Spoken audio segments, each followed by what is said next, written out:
pour l'initiative de cloud en Europe pour VMware.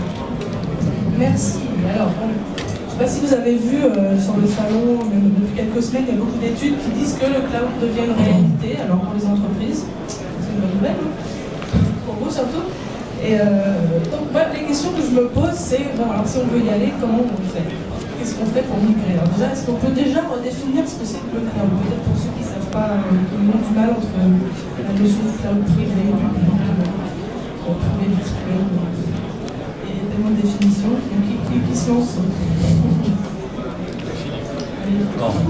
Le cloud computing, c'est une définition, on peut l'élastifier. Le cloud computing, c'est la mise à disposition de moyens informatiques et qui sera situé sur le réseau. Donc pour arriver à installer un certain nombre d'objets, on va dire, intelligents sur le réseau, il faut commencer par la virtualisation. C'est pour ça qu'on a les principaux acteurs de la virtualisation qui sont sur cette table-là. Donc est-ce que c'est vraiment ça? Est-ce qu'il faut forcément virtualiser pour aller vers le cloud? Ou pas, Stéphane? C'est une évidence. Ouais.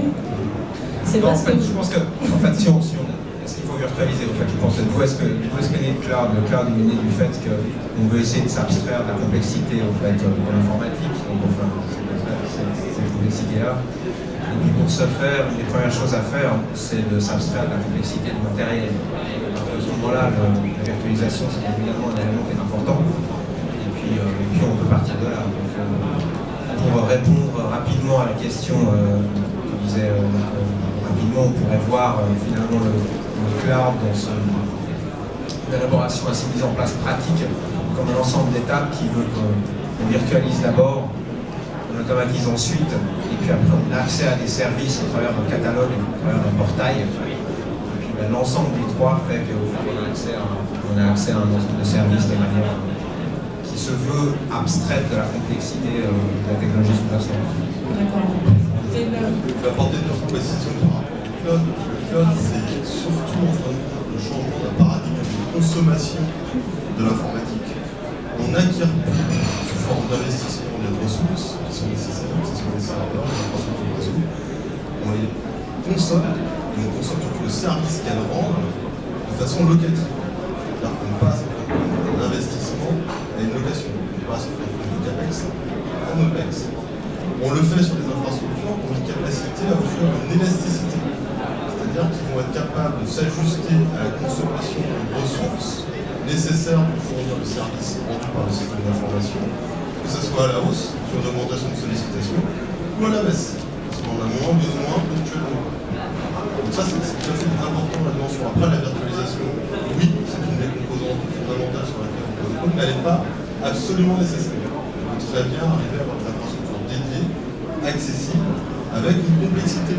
Là, je reprends plus importante sur la partie administration, plus importante sur la partie déploiement d'installation, mais on peut quand même le faire de cette façon. Ouais, Karine, juste pour rajouter quelque chose, parce que j'ai l'impression qu'on est en train de construire la maison cloud devant vous avec un ensemble de définitions, et je pense que tout le monde a raison autour de la table.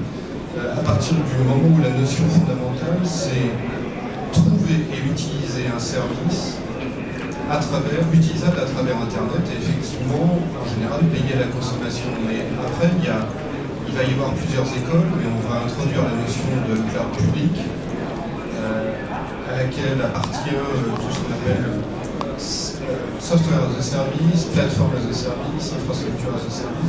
Je ne sais pas si ce sont des notions qui vous parlent, mais qui appartiennent effectivement à ce qu'aujourd'hui on voit se développer sur le cloud dit public.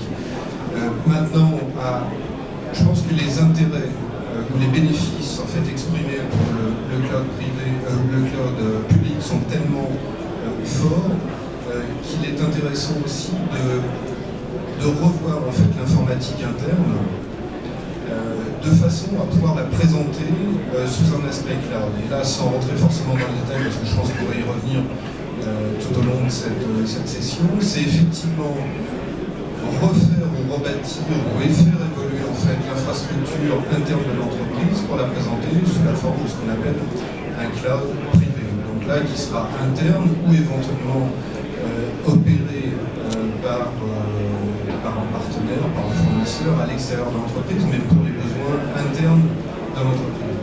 Donc là, on voit qu'il y a un deuxième modèle. On a parlé du cloud public, donc purement externe, et là, vous avez des exemples comme Salesforce.com, Amazon, Google, etc., etc. Le cloud privé, c'est vraiment les besoins. Et vous avez un modèle qui est, pour résumer, un peu intermédiaire, qui est le cloud hybride, en fait, qui va permettre d'utiliser finalement les deux ressources de façon connexe, simultanée, probablement pas pour les mêmes choses d'ailleurs, mais une entreprise a tout à fait la possibilité d'opérer son data center sur un modèle de cloud privé et aussi d'accéder à des ressources externes comme Salesforce.com ou éventuellement Amazon pour ses développeurs récupérer de la puissance informatique et des choses. Donc en fait là on a trois formes, je pense qu'on peut élaborer et aller un petit peu plus loin, mais déjà c'est le premier point. J'ai une question, je rebondis là-dessus, c'est est-ce que le cloud privé c'est pas un peu méchante, une arnaque savoir que quelque chose qu'on fait déjà et que finalement on vend quelque chose de nouveau. Et parce que quand on dit on veut parler de migration, est-ce qu'on migre vraiment vers le cloud privé? Oui, est-ce qu'il y a vraiment une rupture, une évolution ou c'est simplement une évolution? Je me permets de passer à la fin, de garder la parole juste un moment parce que oui, tu as raison, c'est une arnaque. Non, pas du tout. Non, pas du tout, parce qu'en fait, quand je disais tout à l'heure, le cloud public a des bénéfices avérés. C'est vrai que le premier, c'est le coût. Le deuxième, c'est vraiment la flexibilité. Et quand on connaît les DSI aujourd'hui, et je pense que vous en faites partie, les priorités que vous avez, en fait, c'est probablement de courir après moins de coûts. Et probablement aussi une autre caractéristique après laquelle en fait, les DSI courent depuis pas mal d'années, c'est un meilleur alignement avec la stratégie d'entreprise et avec les métiers. Et là, en l'occurrence, ce que l'on peut voir, c'est que le cloud privé constitue réellement un peu l'Eldorado qu'on n'a pas réussi jusqu'à maintenant, quelles que soient les orientations technologiques, à donner. Et aujourd'hui, si un DSI a la capacité de proposer des services de façon plus économique et plus rapide au métier, il s'en portera beaucoup mieux. Maintenant, une arnaque. Alors, non, c'est pas une arnaque. Je pense qu'il s'agit vraiment d'une évolution de la façon dont on opère aujourd'hui à la fois un système d'information, un data center et bien évidemment les technologies qui sont abritées. Et l'idée en fait qu'il y a derrière, ou ce que je tenterai de vous faire figurer, c'est vous avez les utilisateurs du système d'information. Entre eux et le système d'information, vous allez avoir un portail. Ce portail va vous donner la capacité en fait de choisir des services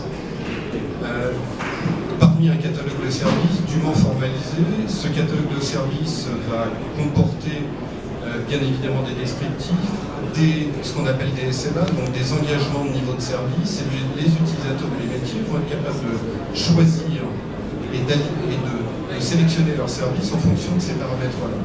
Concrètement, ça veut dire quoi? Si je veux 200 utilisateurs d'une application de CRM, avec un niveau de service, on va dire, intermédiaire, je vais cocher la case, je sais combien ça me coûte, et l'idée qui est sous-jacente derrière, c'est d'avoir accès à ce service d'une façon extrêmement rapide. Le parallèle que je faisais tout à l'heure avec Karine, c'est vous êtes chez vous, vous êtes un particulier, vous cherchez à vous créer une boîte mail, vous allez sur Internet, vous tapez sur Google boîte mail gratuite ou pas, peu importe, vous allez tomber par hasard sur Google et vous allez vous créer un compte Gmail en à peu près 5 minutes. Ça veut dire qu'en 5 minutes, vous allez provisionner effectivement ce service, messagerie, pour vos besoins individuels. L'idée et le concept qu'il y a derrière le cloud privé était rigoureusement le même, appliqué à l'entreprise. Et là, à travers effectivement un catalogue de services visible sur un portail d'entreprise et ce qu'on appelle un provisionnement quasiment instantané en fait, de ces services. D'accord. Philippe ou Jean-Michel, est-ce que vous avez des exemples, vous êtes sur le terrain assez souvent, donc est-ce qu'on peut déjà dire que les entreprises ont migré sur le cloud? Oui, on a des exemples aujourd'hui sur différents secteurs d'activité, que ce soit industriel ou que ce soit, on va dire, retail. Sur les expériences, on a également une expérience qu'on est en train de mettre en place chez nous pour nos propres besoins. Il faut savoir que